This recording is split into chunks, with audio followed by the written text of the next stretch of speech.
Yeah. Your favorite RDA merchant is back. And in this one, I'm about to show y'all why I'm an RDA merchant. But on top of that, I just found out there's going to be a community vote for alter egos. And if you don't vote for RDA, I will watch you sleep at night. And I'm not even joking. I'll do it out of my free will. I'll do it just because I'll honestly just stand in corners and make you think you have a sleep paralysis demon. You're going to vote for RDA. And that's that. I mean, it's that simple. Just vote for RDA or, you're a weird person. You don't deserve to find love. And on top of that, your family probably hates you. But yeah. So that being said, locking in. Just want to show why RDA is always a viable pick. One of the forgotten kings of this division as I get cracked. The point being, I think if we get a prime RDA, you have a counter pick for the wrestlers. His striking was elite. His wrestling was elite. And he went in there and pretty much just 50-45 the glamour child of the UFC. It wasn't even a division at the time. Like, the whole UFC, they was putting the machine behind Pettis. And next thing you know, some 5'8" Brazilian came out there blasting kicks, throwing hands, and shooting doubles. And nobody could do nothing about it. And on top of that, he really recovered from... I don't know what's going on here. He really recovered from just getting the uppercut of hell from, Jeremy Stevens. And he turned that into a very successful career. And I really just think more people need to appreciate the forgotten kings of these divisions. Pretty much I want to start uploading videos for my favorite fighters. So with that being said, there will probably be a Jake Matthews video in here that more often than not, due to everyone having a a favorite mid pick or mid fighter. Like, if you watch any sort of sports, everybody has that mid pick they like. RDA is not one of them. He was a champion. Yeah, RDA is, on top of being one of them ones, he is honestly just a dangerous fighter. Could do everything. Could stand in there, swing with you. Could go in there, blast the double, get to the single. He could blast his kicks. He shut Cowboy down with a body kick.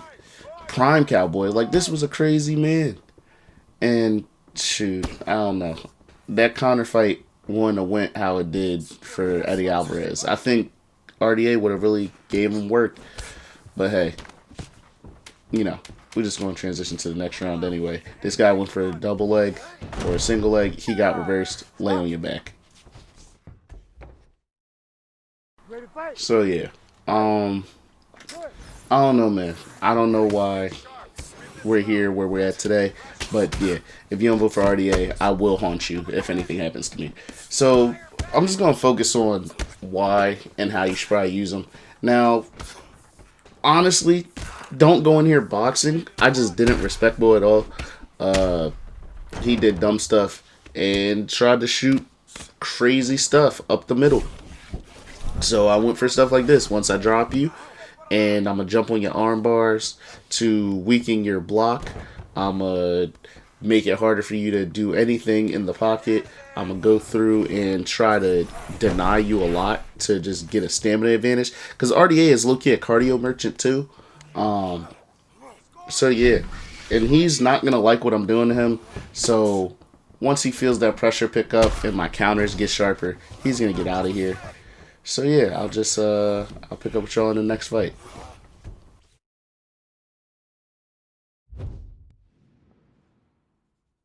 You ready to fight?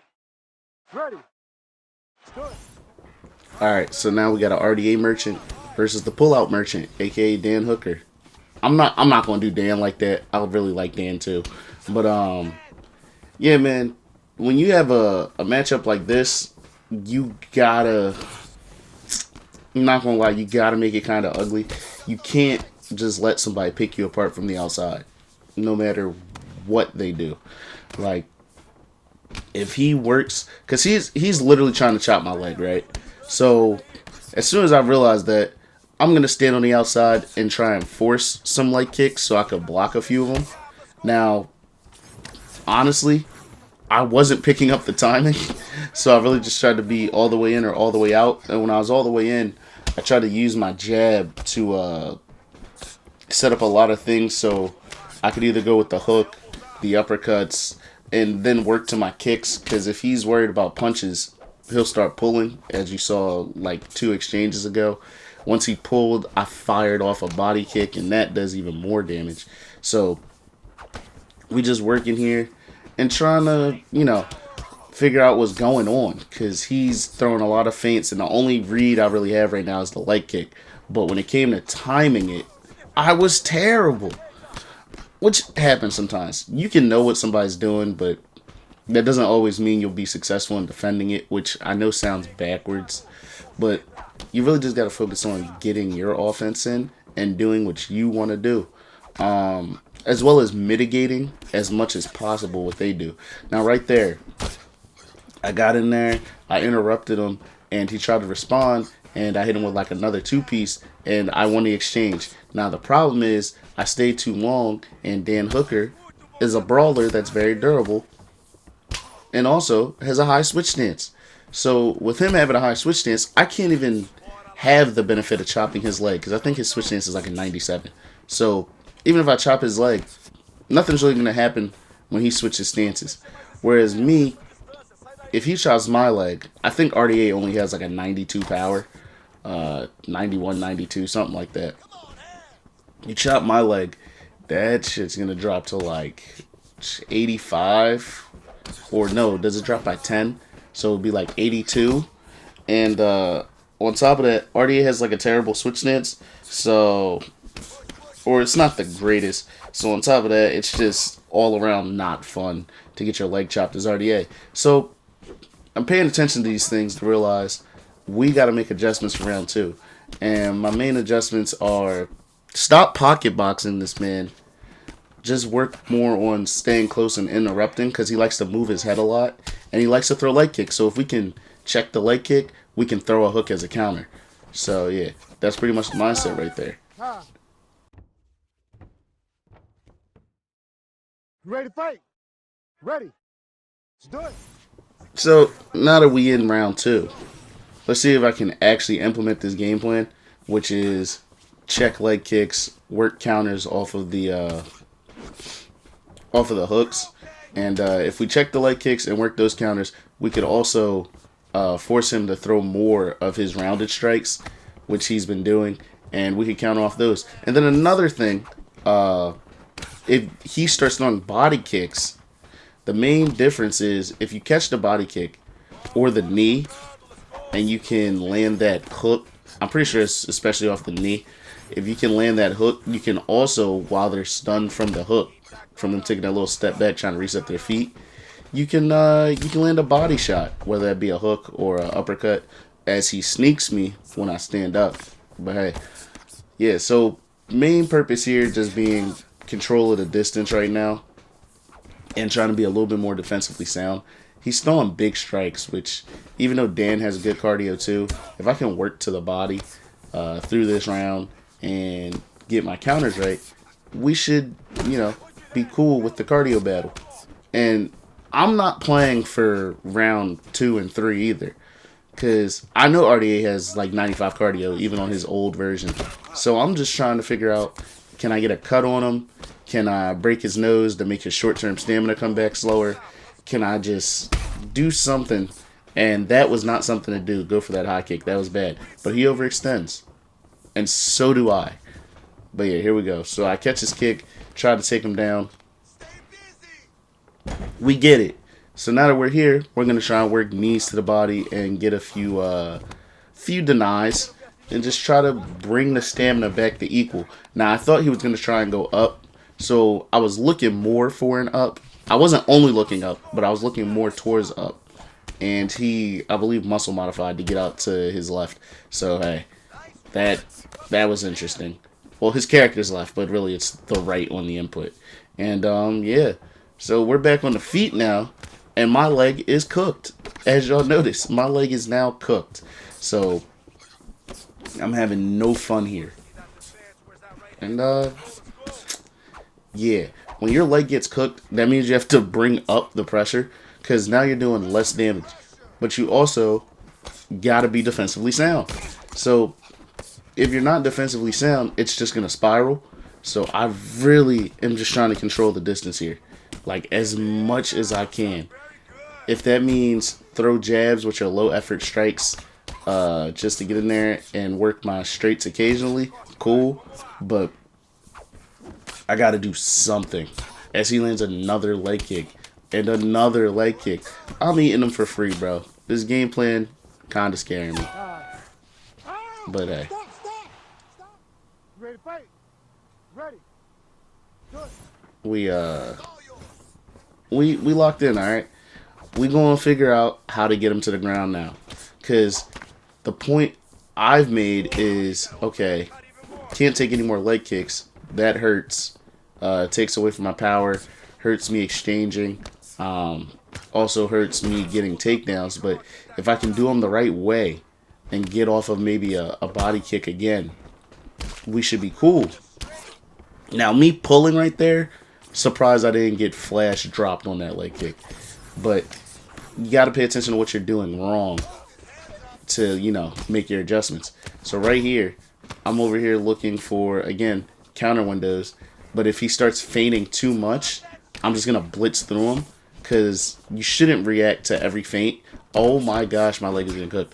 But you shouldn't react to every feint. You should just more so realize if they are feigning 2 and 3 times, just throw like a 1-2. They're not throwing anything for real. So just blast something down their face. Now, I did try to switch kick him right there, so I got it back. But the point being, you got to stick to your game plan here. It does look like my leg is getting super chopped, but I do know if I can work to the wrestling and I can work off my jab and get to his body, then we might still have a chance to win, honestly, the later rounds. Like, we don't even have to win this round. It's a 5-round fight. So, well, my fault. We have to win this round, but we didn't have to win all of the first 2 rounds. We just got to win 3, 4, and 5. Now, he, in my opinion, has won rounds 1 and 2. As I'm going to go right here, and I'm going to try and go down. He guessed down, and I know he guessed because when I went up, he let me have it, and this time I went down, and he was right on it, which I think he's just guessing down every time. As something happens to Dan Hooker's body, I don't know what just happened, but he has the torso of, like, Michael Chandler. Like, I don't know. His arms just got short. His torso just got stuffed, and his legs got shorter. I don't know what's going on with this game, but I'm going to go up that time and get it for free, so welcome to EA Sports UFC 5. But yeah, glitches aside, RDA on the ground in top mount, I lied because he got through.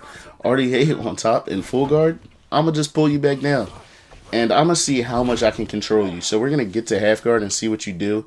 He liked to fake for full guard all the time. So I just make a note of that, because there's not a lot of time left. There's 30 seconds left. So I'm going to just try and posture up, land some damage. If he gets up, he gets up. But that lets me know for round 4, because I believe I just won round 3. For round 4, if I can get him to half guard, he's always going to go the full guard feint. So yeah, that mental note is going to help you with the ground game now. Always keep track of what your opponent is doing. Now, he went for that leg kick right there. I tried to fire it straight. It actually worked. But my leg's so cooked, the power is low. And then he threw a front kick. And now I'm nervous. I'm not going to lie to y'all. I'm nervous because I'm like, I don't know what mix-up he's doing now that he's got to put a change in his game. But he started firing off everything starting with a straight strike, whether it was to the head or the body. So now I'm like, okay, I can slip and be risky, or I could just try and time it and blast through it.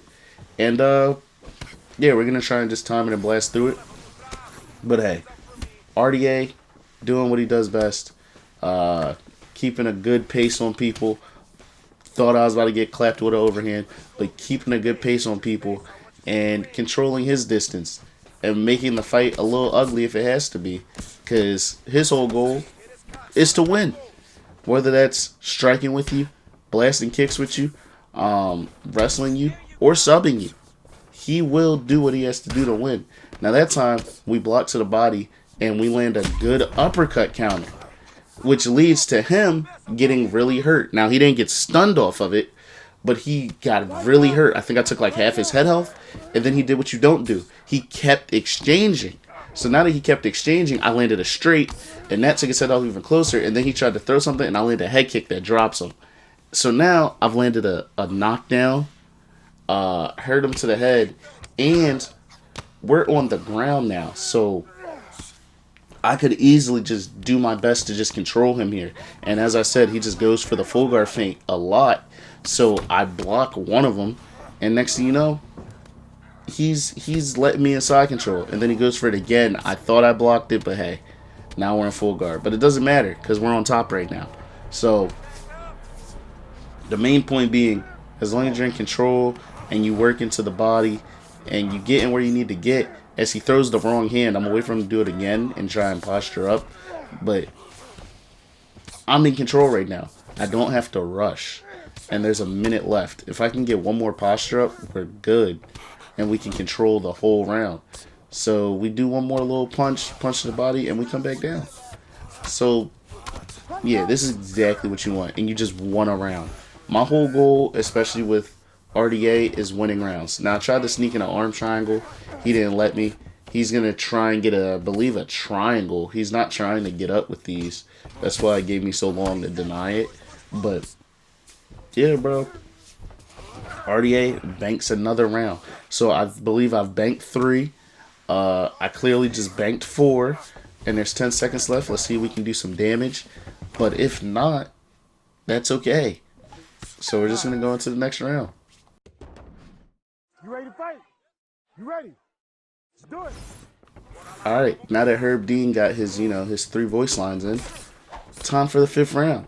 And honestly here, I realize he can't grapple with me, but my leg is chopped. So, oof. He overextends again. I blast that elbow and try and get to a takedown, and they let me get it. And he tries to go way too fast. He tries to go again way too fast. Goes to his worst option, which was the Kimura or the backside. Listen, he's rushing now, and he's panicking.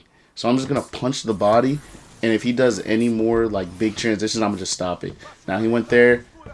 Somehow he got it, but we're just going to take his back and knee his leg a little bit and try and just change his thought process of what's going on. As we get to his back, he's more than likely going to go backside. And yeah, now we're really in control. So I'm not going to rush anything because he rushed twice or 3 times. And now I have a slight stamina advantage and we're in the 5th round. So all I have to do is get him into some form of a submission and we're good. Now he didn't let me get back mount. And he's probably going to go for that, which, yeah, I knew he was going to do that. So I'm going to jump on the rear naked choke. Now, right here, I'm nervous because I swear he had the advantage. But I'm just going to block the first one anyway because I doubted he was going to fake. And, yeah, we get a rear naked choke off. Or so I thought. We did not get the rear naked choke off. But we're going to go for a triangle because I know he wasn't expecting it. And now, if we can get a few denies, or 1 in this case, we can bank in a choke. Now, I think I banked 3 and 4. And then around 5, we just got a takedown and we got a sub. That's like all you need. Now you just got to stay composed. If I can stay composed here, I know for a fact I can win this fight. So, he's looking for any way to get up possible. And I'm scared that it's 2-2 on the scorecards. Possibly they gave him the 3rd round, but I'm pretty sure it's 2-2. So I'm looking for a finish just to be safe. And honestly, he's tired. So I'm going to blast a kick to his body. And we're going to just look at what he does here. Because we got 50 seconds. I can get this to the ground. I know I can. So we're going to overwhelm him. And when we overwhelmed him, he starts moving his head. We blast a double. We get a deny right here. And we're going to try and work to half guard. We're going to do our best to get the half guard in these 30 seconds. because I'm going for his arm triangle. I believe RDA's arm triangle is like 5 stars. And I get to the Von Flu to get to the arm triangle to make it more powerful, but I see he had no stamina, so I just went for it. Cinema. Look at that. And that's how you win with RDA. You just do what you have to do. And honestly, this is the most satisfying win because I didn't use a top pick. I just used somebody I liked. And even though it's a harder fight, there's still a path to victory. And you can get through the damage and the adversity. So, like, in my opinion, it's more, like, satisfying for me when I use lesser picks. But I know some people are really competitive. So that means pretty much they use 5-star, you use 5-star, they use 4.5, you use 5-star. I get that. But, you know, when it comes to RDA, I'm always having my fun. So, yeah, if you stayed through to this far, you know, like and subscribe. I appreciate the view. And, yeah, tune in for the next one, man. So, yeah, tap in.